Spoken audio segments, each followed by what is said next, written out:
আমাদের উপর বিভিন্ন দাবি চাপায় দেয়।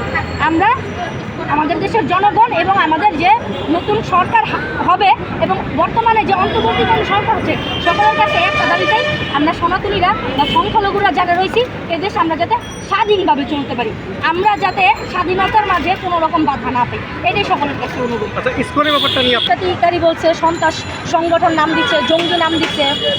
তারা হয়তো কোনো মূর্খ পর্যায়ে নেলে অশিক্ষিত, শিক্ষামূলক কোনো কিছু জানে না বা ইসকন সম্পর্কে কোনো কিছু জানে না, তাই তারা দিচ্ছে। আরে আগে ইসকন সম্পর্কে চর্চা করুন, ইসকন সংগঠন সম্পর্কে জানুন। অনেকে বলে ইসকন নাকি ভারতীয় সংগঠন, কীভাবে বলেন? এটা আমেরিকান একটা সংগঠন, আন্তর্জাতিক পর্যায়ে। এটা ভারতের কীভাবে হলো? ভারতের বলে দালাল ট্যাগ দিয়ে তাদেরকে দমিয়ে রাখার চেষ্টা করছে। ইসকন মানুষকে শিখায় জীব হত্যা মহাপাপ।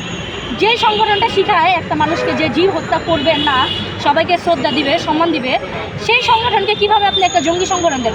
জঙ্গি তো তারা যারা নাকি কোনো কারণবশত, মানে কোনো কারণ নেই, অযথা মানুষকে দিনের পর দিন হত্যা করতেছে, মারতেছে, বিভিন্ন পর্যায়ে মানুষকে শাস্তি দিচ্ছে, মেয়েদের ওপর, ছেলেদের ওপর, শিশুদের ওপর, এত ছোটো ছোটো বাচ্চা, তাদেরকেও ছাড়ে না, তারা হচ্ছে জঙ্গি।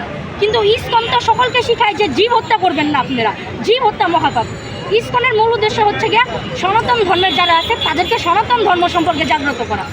আমি সনাতনী, আমার ধর্ম সম্পর্কে যদি আমার কোনো জ্ঞানের অভাব থাকে বা আমার ধর্ম সম্পর্কে যদি আমি কিছু কম জানি, ইসকন আমাকে সেই শিক্ষাটা দিচ্ছে। এটা হচ্ছে হিন্দু ধর্মের সনাতনীদের একটা সংগঠন, একটা প্রতিষ্ঠান যেটা সনাতনী ধর্ম সম্পর্কে শিক্ষা দেয়। শুধু সনাতনীদের, অন্য ধর্মীয় লোকদের না, অন্য ধর্মীয় লোকদেরকে না, যে আমি অন্য ধর্মীয় লোকদেরকে জোর করে বলবো সনাতন ধর্ম সম্পর্কে শিখো, জানো, এরকম না। সে শুধু ইসকন শুধু সনাতনী ধর্মীয় সম্পর্কে যারা আছে সেই সব সম্পর্কে জ্ঞান দিয়ে থাকে। তো এটা কিভাবে একটা জঙ্গি সংগঠন হয় আমাকেই বলেন তো আপনারা, কিভাবে হয়? এটা কোনো মূর্খই হবে যারা নাকি ইসকনকে এই ট্যাগটা লাগানোর চেষ্টা করছে। এটা তারা চাচ্ছে আমাদের দেশে আমাদের এই আন্দোলনটাকে দমিয়ে রাখা এবং তৃতীয় পক্ষ চাচ্ছে একটা দাঙ্গা লাগানোর সৃষ্টি করা। তাই তারা ইসকনের মাধ্যমে সনাতনীদের দমিয়ে রাখার এবং আন্দোলনে একটা দাঙ্গা লাগানোর সৃষ্টি করছে, আমি এটাই বলবো।